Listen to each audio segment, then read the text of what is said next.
love. And that feels great like a bright summer's day at the horses down by the lake at Colic. All I love Nottingham. The River Trent, the embankment, the Nottingham Carnival, different cultures dancing. The diversity, just walking down Columbus Street on a Saturday. The two lions in the square stand tall with pride. And when the market's in town come alive, it gives me life. Listen, as the council house clock chimes, and depending on how many times, lets you know the time. I've been to concerts at the Motorpoint Arena, and I've been to concerts at the Nottingham Caves. I've been here all my life and I'm still amazed by this place. I love Nottingham. Sometimes I stare at Hockley's graffiti colourful walls, and sometimes I gaze at the deers running round Woollerton Hall. Supreme thrills, from chilling up at Green's Mill or up at that castle on the hill. Nottingham, I love you, and I always will. Visit Nottingham today.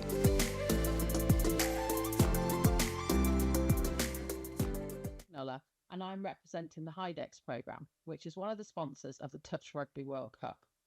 Highfields is a collaboration of a number of universities based in the Midlands, including the University of Nottingham. One of Highfields' main aims is to support industry to innovate, developing new products and services in the hydrogen economy.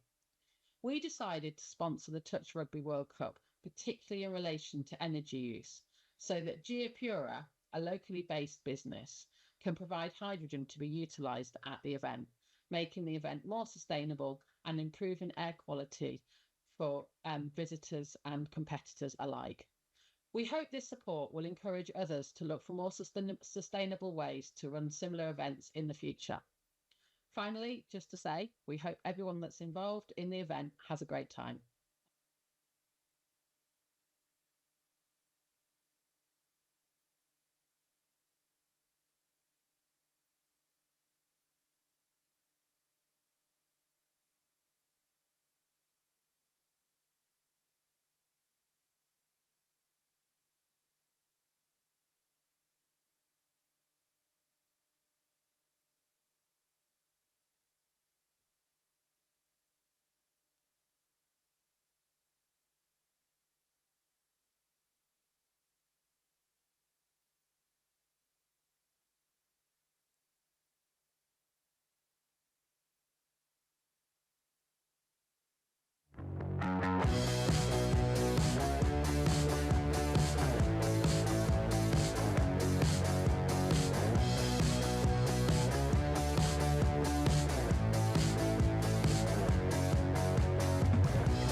And welcome back to Highfields Sports Complex in the heart of Nottingham.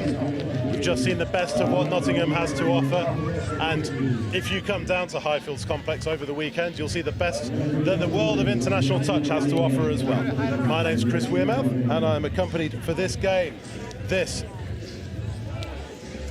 Men's Open quarter-final by Mel Day. Mel, we're going to be watching Lebanon over on the far side in the green against Japan.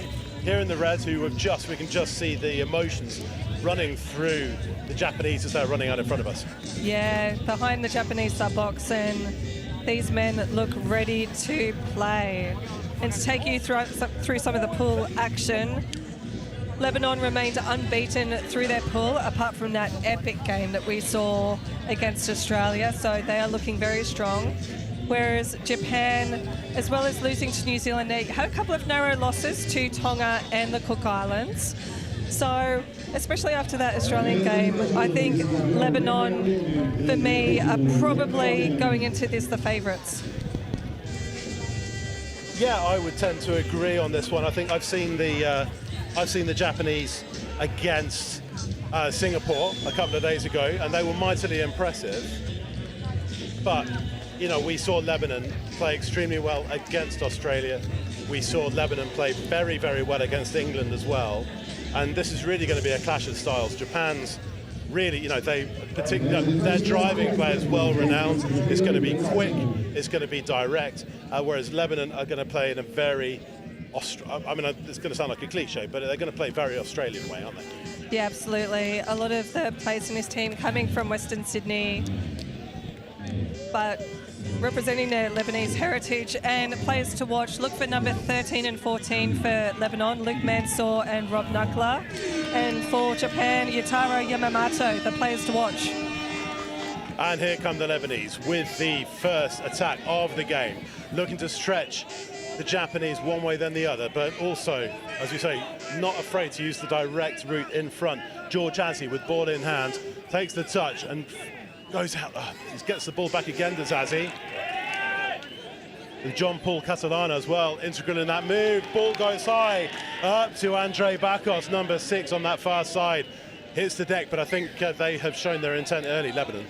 Very solid opening set of attack from Lebanon. As Japan on the counter now, and the Japanese defence there looks very, very tight. Can I just put a shout out just while the Japanese are driving out? We just had event director Chris Simon walk in front of us, and I know there's going to be, you know, tomorrow is an awful lot of big games, but just sum up just his contribution to this event. Chris Simon, he's been walking around non-stop. He's directing people, he's managing teams, managing spectators, and the show that he has put on for us here, not just on the fields, but off-field at the fan village behind us. It's been an unbelievable World Cup, and we've still got finals footy today and tomorrow. If you're in England and watching this, where you been? Where you been all week?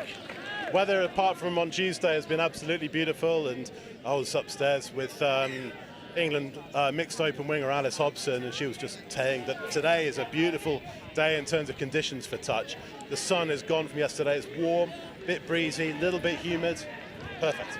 Yeah, in dry conditions. So we'll see a few of these balls go long as Japan taking their second touch well over the halfway line.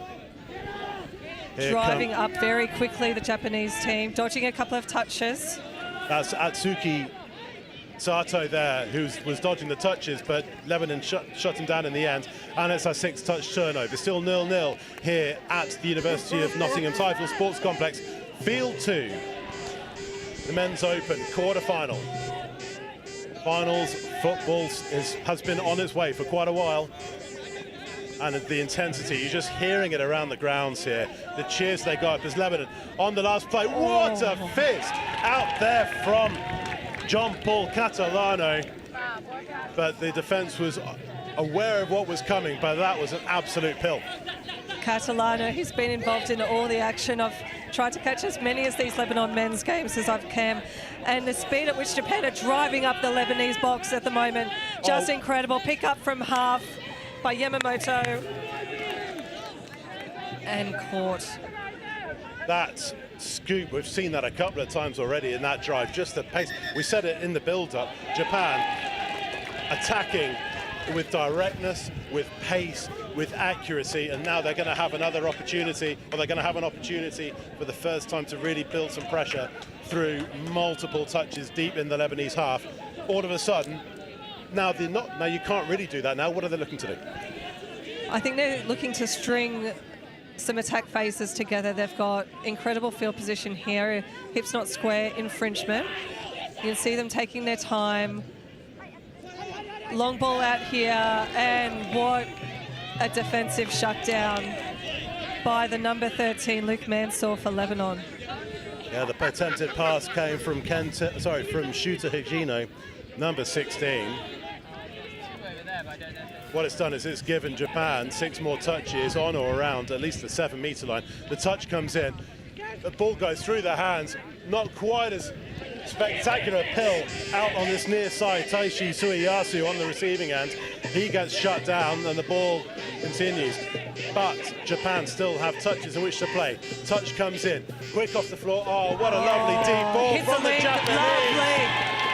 Lovely deep ball. Kosuke Urakawa with the pass out to the looping shooter Hajino, and Japan are on the board. What a ball.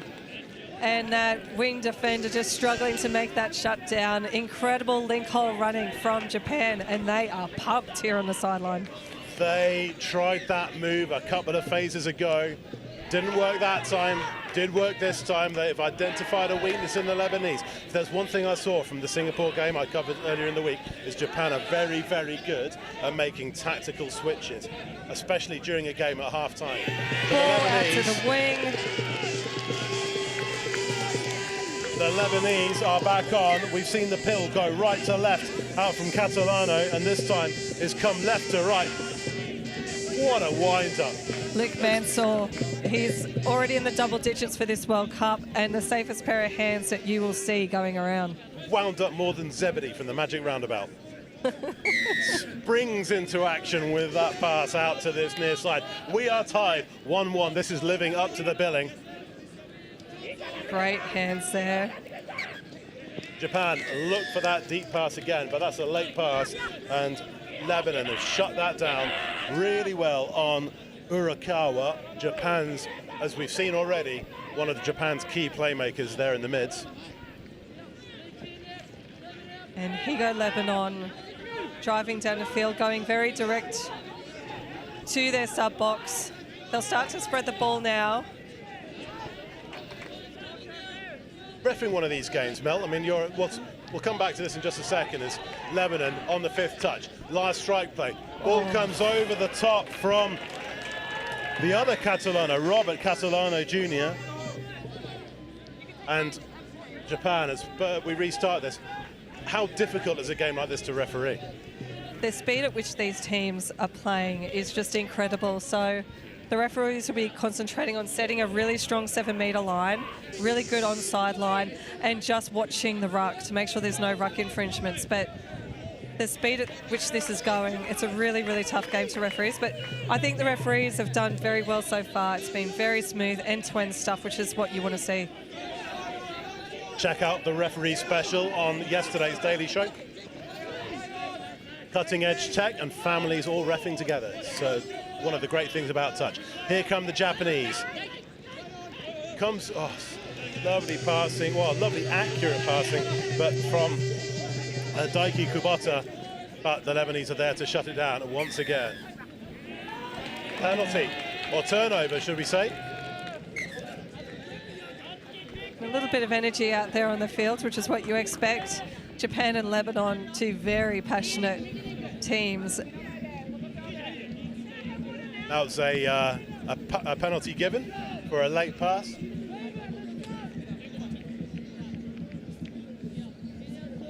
And Japan now, for a second time, gets a chance, gets to start deep inside the Lebanese half. Touch comes in, and the dive in from the bouncing feet of Atsuki Sato. Yeah, good touch there from Lebanon.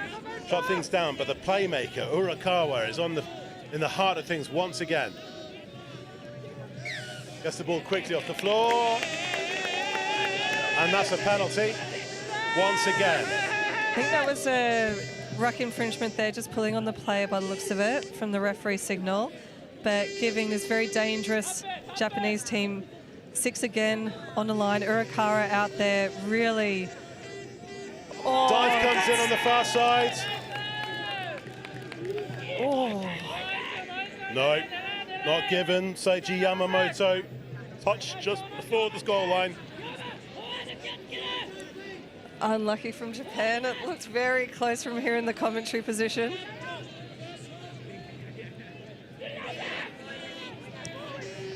Yamamoto again. Takes the touch, gets the ball back. Touch just before. Touch comes in from Joshua Bakos there in the Lebanese mids. They're under significant pressure. Repeat sets on their own line to defend. Japan come to this left-hand side. Influential winger, Yutaro Yamamoto. He's not one of the playmaking positions, but is shown repeatedly through this week the value of having an outstanding winger to create space for the players inside him. Absolutely. I've seen him in a couple of the men's open games, and his defence is incredible as well, as Lebanon driving down and gaining the metres on this Japanese wing, but a loose pass in the middle of the field, gifting Japan possession within 10 metres of the halfway line. It just seems to have broken down for Lebanon, doesn't it? Up to that early, all of the adrenaline, the pumped upness, and it's all just, the fizz has gone out of it a little bit. And as we say that, they've got a penalty here at about the halfway line. This is a position they want. If they get down to this Japanese 7-metre line by the fourth touch and set up a real nice attacking platform, we know they've got long balls aplenty. Advantage played on by the referees because Yamamoto is offside. It's good reffing there to keep the player alive, but this time, while Lebanon, it fell to bits again a little bit, but there's a penalty conceded for not advancing, or for not continuing to advance. Yeah, George Azzi, the number 4, letting the refs know when the players aren't coming forward. Azzi from half. Quick ball back. And skipping feet over the top as the attempted touch, but that was a lovely finish there from Andre Bakos. George Azzi there with a scoring pass, but that was all created a little bit on the left-hand side for Lebanon, do you think? Yeah, Junki Hamada, great honesty there on the line. Some of these touches, even right in front, it's very hard to see whether they've come in, but yeah, the Lebanon team just giving away a penalty now, but yeah, you can see them kind of force the defence to contract over one side of the field, and they've got the firepower to then pass very quickly and take advantage of the holes on the opposite side. Playmaker Urakawa is in the middle of things once again. Japan are diving for the line, but Lebanon's defence has stood firm already multiple times this game. That was Shuta Higino in there with a diving effort. The fifth touch, not a heavy touch, given against Ryan Goss. And Japan have one more play, and they're just going to turn this over. Yeah, killing it as far from the Lebanon box as they can. Lebanon will have to burn a few touches as they bring the ball back over to their sub-box, but they're going very direct now. Great metres through the middle of the field. But Lebanon, once again, their disciplines let them down. Although this time it's accuracy that's let them down with a forward pass that concedes a penalty, and Japan gets some fresh legs on. And obviously call from the sideline ref there, spotting that forward pass. Yamamoto gives the pass, but the touch comes in.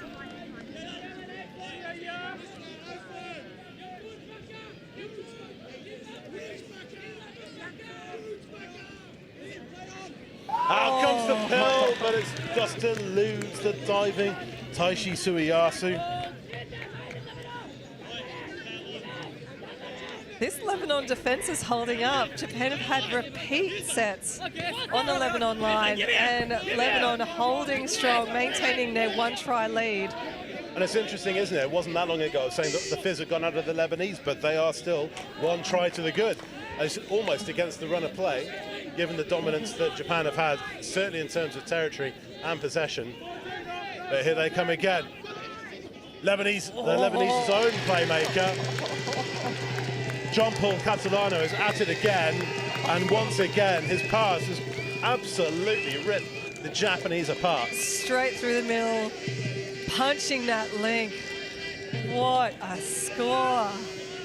And Andre Bakos is really clear to see what it means to him, but the option taking from Catalano, he's just, we've seen him fizz it wide, and this time it's, we've got a short, a medium, and a long option, and he's just chosen the right one. It's extraordinary skill to do that at that pace. Yeah, great to see variety in those passes as well. The defence don't know what to do. Stay out, tighten up. no matter what they do, Catalano's got the ball for it. No panic in the Japanese box just in front of us, even though they're now 2 tries down here in this men's open quarter-final.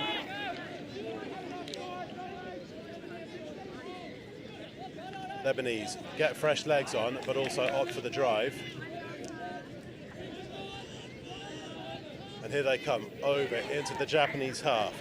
Stephen Takchi takes the ball forward, and now it comes back to Robert Catalano. Just trying to ask questions of the Japanese defence. Here comes Catalano once again. Interception! Oh, just a touch comes in. What desperation. It was just the Kubota there was just starting to get their gas going, and Lebanon shut him down. But second touch coming now. They are intense with their driving. Passing it into the middle of the field. We've got Yukimizo driving the ball up, but just a loss of control in the ruck there, and Lebanon driving hard. We've not seen the Japanese get their driving game going for quite a while, but that's because they've had so much possession deep in the Lebanese half, I suppose. But Lebanon have held out in defence, and they're asking plenty of questions with their variety in and around the Japanese line. Yeah, absolutely. Going towards the middle. I think they're appealing for a Japanese hand in the ruck. Loss of control there from Charbel as he handed possession back to the Japanese, who now get a drive on once again, and they are going straight through the middle of the Lebanese. Here comes Yamamoto. Oh, Sato getting that ball, but a defender right in front of him. That's a penalty given for a shoulder. So for a heavy touch. Now, just while we've got that little break in play, assuming this is still given, Mel, level 4 referee, what's the difference between a touch and a little body check like that? Normally a shoulder. Normally a shoulder would do it, to be fair. But all day we've seen some physical touch, and I think everyone does like to play a very physical level of touch. But once you get the shoulders in there, once you're not initiating as an attacker, and once as a defender you are just using your body a lot more, that's when those penalties are going to get called. Yes, the shoulder body check has given away a penalty for Lebanon, and there is treatment being received for hopefully not too serious an injury for Robert Nackler. But what it's doing is it is using up time. If you've not seen touch before, then the ticking clock that you see is unofficial, but time keeps a ticking, and the hooter will go, and there's no injury time. So that has kind of deflated a little bit out of the Japanese, while also giving Lebanon a little bit more breathing space with 3 minutes to go until the halftime break. And here they come, the playmaker, Urakawa. And that deep pass once again looks to pull the Lebanese out, and Urakawa dancing around. They're very close to each other, these three strike attackers for Japan. Deep pass comes again. Oh, just that deep ball once again. And at this time, it didn't have to go very far to cause havoc in the Lebanese defence. And Shooter Hajino is over for the Japanese second score. Oh, just incredible. That link hole again. They've exposed that link hole a couple of times now. Japan, they're not having to throw wide to the winger, and that Lebanon winger is just staying very wide, so it's opening up that link hole for them. 3-2. 2 minutes to go until the halftime hooter, until these teams start to regroup ahead of the second half. Lebanon, Catalano, Robert Catalano. We've seen the passing at one end, but that pass is given. The Japanese are asking for a forward pass. Oh, that was a bullet. Oh. What one Catalano can do, so can the other. And the try scored by Jason Stanton. That was an incredible ball. Both teams exposing these link holes in the defence. They're not doing much Middle. Oh, what a great ball that. Oh, it's just a little bit too far. But they're not doing very much, either of them, really, around that link to try and attack the retreating link. No, they are trying to hit those channels instead, and the respective links are really chopping those holes very aggressively and running some very good angles. That's given this time, it's a body check from the Japanese on, we don't have the Lebanese number 12. They've changed some shirt numbers. That's naughty. They've got some high numbers in Lebanon as well. We go all the way up to 76 with Jason Stanton, number 23, Catalano, John Paul Catalano driving the ball up then. Catalano, the key playmaker, is on the field, but this time it's come over. Oh, lovely bounce from both attack and defence there. Catalano gives it away to the other Catalano. Oh, sweet play there by the Lebanese. And it comes out to the far winger, Atsi. It's the first bit of Fiji magic. We kind of saw Fijian style magic. We've seen a little behind the pass, a little behind the back pass. A little bit of razzle dazzle to finish off the first half. It's razzle dazzle for sure, and the shine is very much with the Lebanese, who lead 4-2 at half-time in this crucial Men's Open quarter-final. We'll be back in just a couple of minutes. Go and have a quick brew. Come back. We'll see you in 5.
We're at Nottingham, University of Nottingham's Highfields Sports Complex for the Men's Open quarterfinals in the 2024 Touch World Cup. I'm Chris Wearmouth. She's Mel Day, and before we talk about the game, I'd see my first fancy dress of the weekend. Yeah, we see a bunch of bananas wandering around the World Cup today. Unsure whether it's a team that's had an early exit or a group of fans for another team, but very colourful contingent here at the World Cup. Japan trading 4-2 after what was an enthralling first half, and the thing that we saw. Here we go. And the thing that we saw in certainly the previous game that I've seen for Japan is against Singapore was the way that they changed their tactics at half-time to respond to what was in front of them. And it's going to be really interesting to see if they do the same thing again. Yeah, absolutely. They are going to want to be the next team to score 4-2 down against a very attacking Lebanese touch side, who have just got a penalty on the halfway line. And to fill you in at home on the other quarterfinals currently taking place, we've got England taking on the Cook Islands, Australia and Ireland, and finally the US and New Zealand. Head to thetouch.live to keep up to date with all the scores.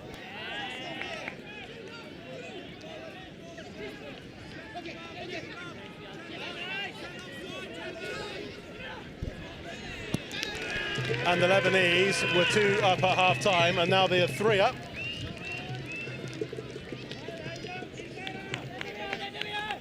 Mel, just talk us through this. Yeah, just some interplay between those two mids, and what looks like an impossible ball by Robert Catalano Jr. out to his link, and a walkover in the end. Just the Japanese defence being caught flat-footed.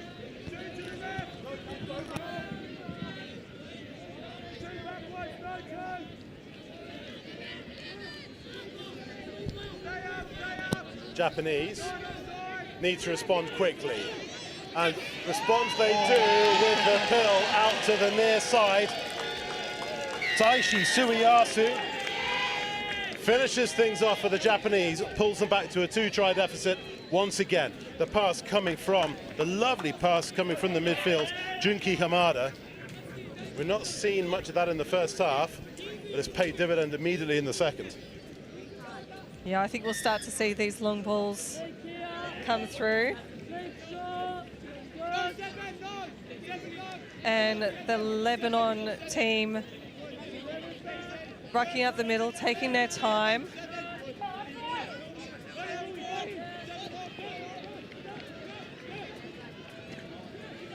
Lovely little face play out to the link, who then goes in for the score. And in Bordelem, I think that was. Great phase play, very fast off the ruck.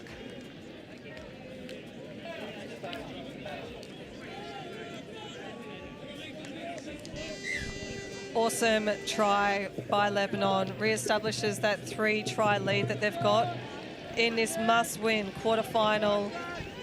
Japanese rolling into the line, such speed, out to the wing again, and a lovely score.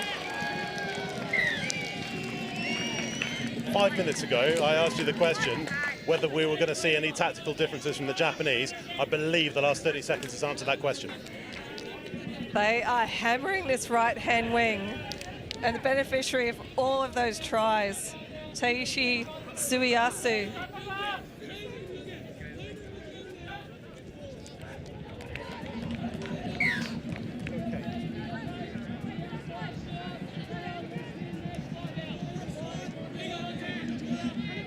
As Lebanon now continuing through the middle of the field.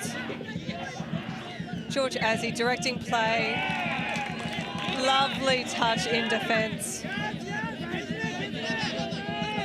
by Japan. They want to be the next ones to score. The Japanese sub-box is incredibly loud at the moment as they drive down and get fresh players on the field. They've got some key attackers on the field now.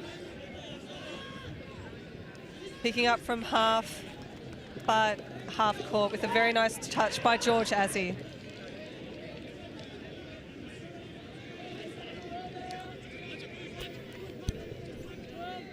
Lebanon haven't been rocked. I mean, they've had their try sandwiched by 2 Japanese scores, but they have the lead, but they'll nevertheless be rocking by the fact that they have been scored against so quickly. Nearly create a try there. We think for Jason Stanton. Oh, it is for Jason Stanton. So all of a sudden, my eyes thought that was a 16. It definitely wasn't 76. The speed here is incredible, and I don't know whether you can hear it through the microphones, but the Japanese box are just in full voice at the moment. Unfortunately, Japan just giving away possession to the Lebanon team, and they are bringing in some of their key playmakers, taking their time with this restart to get their subs on. Well, they of course have got that 2-try differential to play with, haven't they? So they can both set things up, get the right people on, but also take their time in doing it. It's that kind of, from the Lebanese perspective, it's the best of both worlds, and they've got a penalty. Yeah, a foot in the ruck there. Good call by the referee. And there's that number 23, John Paul Catalano. He's been involved in everything this afternoon. And the other Catalano, Robert, feeds it back in. Oh! Strictly come dancing in a couple of weeks, and is he training up to go onto the dance floor? That's, that's jiving dancing. That's jiving feet, that. Yeah, really strong in the ruck there. Step back off his right foot and ball down. That was incredible. We've seen the threats he has with the long passes, but that one was a proper made in the middle try, and Lebanon are back up to a 3-try difference. But here come the Japanese. Oh, that deep pass. Passes on. Oh, what a score in that far corner. We saw that happen a couple of times in the first half from Kusoki Urakawa, with that deep ball. And oh, what a lovely bit of show. And hold that play as well to give the scoring pass. Kenta Hirao. Yeah, Shota Higino, the link there. Lovely play by him. Made sure that he attracted the attention of that defender before releasing away to the wing. Daiki Kubota with the score.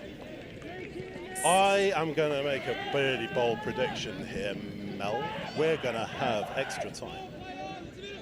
I think everyone would love to see as much of this game as possible. They've gone for the corner, but the refs are going to bring it back here. Forward pass could be crucial. But I'm going to predict now that even if that had gone over, I still think the Japanese, as this half goes on, their fitness and the way they're doing, the way they're stretching the Lebanese, it's could be really, could yield results. And they're getting some really fast go forward ball again. Come the Japanese, they are rolling through Yoshito Oshima. On comes the pace from Seiji Yamamoto, and it's a fresh set of 6 called by the referee. It didn't look like there were hands in there, but potentially the Lebanon player just placed himself in the passing channel, so the referees have judged that was played at, so 6 again. Japan going to the left once again, which rewards the last attack. They scored on both wings in this second half. What are they going to do next? The Lebanese, do they know? Do we know? Dive comes in! Urakawa, he is everywhere. This number 2, getting the ball, splitting hard, ball straight back, and just tearing these Lebanon middles apart. I touched him, says George Atzi, and the referee says, mate, you never made the line. Offside and play through is the call. Japan, 7-6 down, 11 to play. Urakawa, he has been involved in everything today, and we have a classic building up for you on Field 2, quarterfinal Touch World Cup. Oh, ball away. Late pass. Is that a touch, or is what's been given there? No, the pass. No, the ball went. There's a discussion there from the referees. We'll have a look at the replay here. Catalano gets the ball back. Sorry, yeah, gets the ball back. Yep. Good call. The Japanese are saying that he was touched before he passed it, but that ball was away. Lebanon definitely needed that. All the momentum in the first part of this second half has been with Japan, and Lebanon sneaking a score in the corner. Exactly what they needed. Look at the speed at which Japan are rolling into the 7-metre line, but a loss of control in the ruck there. The supporters here around the ground as well. Fairly evenly split between Lebanon and Japan. Lebanon through Robert Catalano Jr. to give him his registered name. Catalano Sr. must be, if he's here. Very front, here come the Lebanese once again, and here come the Lebanese once again. They snuck a try just before. There's nothing wrong with that one. Joshua Bakos just splitting. We saw the dancing feet from Urakawa at the other end, and Bakos has done exactly the same thing to the Japanese defence that time. Gets them out to a 3-try lead. Against the run of play, I would say, Chris, in this second half. Against the run of play in terms of these Lebanon scores here. Yeah, they snuck a couple. Dive comes in from the Japanese. The touch too. Great defence there from Lebanon to stop Junki Hamado. Dived early. Dive comes in this time. Loss of control though from Hagino. Oh, so close as well. And you know what? Great covering defence by Lebanon. I think if there is one thing that's going to really win the Lebanese, apart from scoring obviously, but the way they've defended against multiple Japanese attacks in the first half, multiple sets, and then the Japanese putting them left and right and still scrambling to shut them down. And this time, George Azzi with the little short ball there, appealing for a 6 again. And they've got it. And they've got it. George Azzi controlling that attack as they were rolling towards the Japan line. 6 again. This is what they need. Lebanon. Catalano, the number 23, in the mixed, as usual. We saw some diving feet from Catalano a few minutes ago, and that's once again, he's got some great footwork, hasn't he? It's like what we see from a lot of the... I'm not sure if he is Australian, if he's from Western Sydney, but if he isn't, he should be, because that's very, very Australian in the way that he's stopped and gone and bounced his way over the defence for the second time in the game. That little jink there, it was like half a goosey. It was just like a hesitating step that just got the Japanese defence off balance. That one was a half goose that came with peri-peri sauce. It was that hot. Oh. Here comes Japanese playmaker Urakawa, but it doesn't come to anything. The Japanese trying a bit of flair themselves.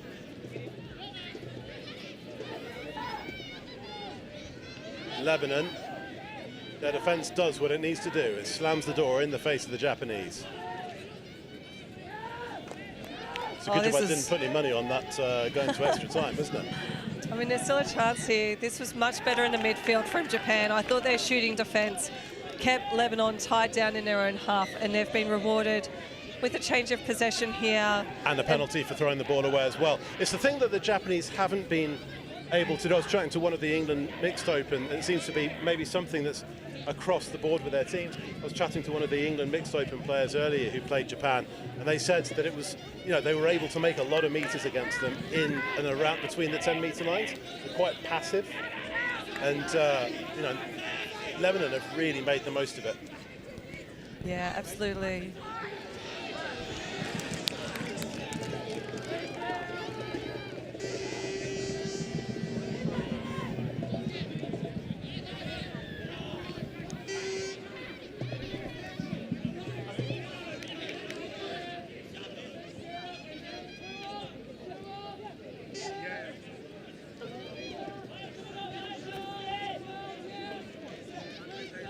and this is better from Lebanon, coming out of their own half. Lots of meters made, picking up from half, trying to catch this wing defender short, but half court, ended up making it back the 7 meters. Japan now are getting to the point where they need to score quickly and then get aggressive in defence, but it's all starting to go wrong a little bit for the Japanese. They have, their accuracy that we saw, maybe they're trying to force it a little bit up at the other end, close to the Lebanese line. Now just trying to get away from their own line. And I think the dive comes in, but so does the touch. Diving Jonathan Webb there. No, Weeby. And Catalano is just subbed on, ball away, but not enough juice on it, but there was a Japanese hand in there, so 6 again for Lebanon, and they definitely have the ascendancy in the final 5 minutes of this men's quarter-final. Another score now will surely kill it for the Lebanese and send them through into the semi-finals. Let's see what they can do. Bakos feeds Catalano, feeds the other Catalano. Oh, very hard in the touch.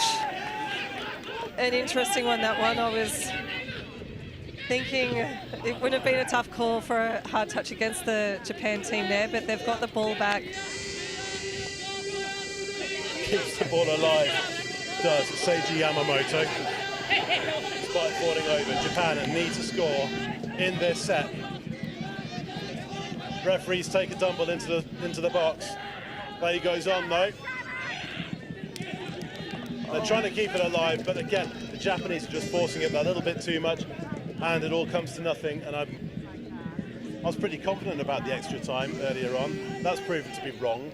I'm even more confident though, with 3.5 minutes to go, that the Lebanese are going to go into the semi-finals. And on the first Daily Show on Monday, it was called that the Lebanese would be dark horses. And you can absolutely see why. Just classy touch. Little step back into the middle, switch back to the wing. What a finish by Lebanon. This is the touch that you come halfway across the world to play. Check this out. This has got to be in the try lights, Chris. Absolutely. Just that little see you later. And it goes out to Luke Mansour, who I think will have that all on his Instagram reels. For now, next week, next month, all here on the Federation of International Touch YouTube and Next Gen TV. Global audience, more than 50 countries tuning in. Thank you very much for your support of Touch World Cup 2024, as the Lebanese are going to looking to put the gloss on what is already an impressive win, considering that they were under the cosh for repeated sets in the first half and being stretched left and right and almost at will by the Japanese in the first half of the second half. This is a really, really, really impressive win. Yeah, and a very disciplined performance by Lebanon in this second half. First half, there were quite a few errors. They gave a lot of possession on their own line, but look at them now, throwing the ball around. Catalano, he's been a star for this Lebanese team as he sends it right. And I think State of Origin has travelled with us from Australia to the United Kingdom with... It's slightly more apologetic than the State of Origin, let's face it. True. Go, please. As we enter the last minute of this men's quarterfinal, and you wouldn't think it was a quarterfinal, Chris, from the quality of touch that we've seen here on Field 2, would you? No, I think we've had 20 teams in the competition, and the standard, particularly amongst those in the top half of the divisions, has been extraordinarily high. And even the Japanese, they forced the play a little bit, made a couple too many errors, but they've still contributed massively to what has been an enthralling contest, especially that man, Urakawa. And it's going to pay dividend once again for the Japanese. They're not going to win this game, but they're going to score yet another sensational try. This time, Ryomi Koizumi with the finish just on the inside. Taking the scoring pass from Hijino, but that was created completely by Urakawa. And once again, with that deep ball. So the depth of how they run their links, Japan, They are just running onto this ball at 100% speed, and that's what's creating the opportunities. It's just so lovely to see pitch side. It's been a real privilege to be here this week. Seen loads of different styles of touch from across the world. And the Lebanese, it's a penalty to finish, but they tap, drop the ball, Catalano, doesn't matter.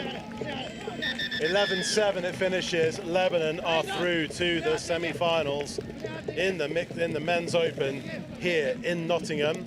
Deservedly so, Melde. Absolutely. They've put on one classic for us this weekend already.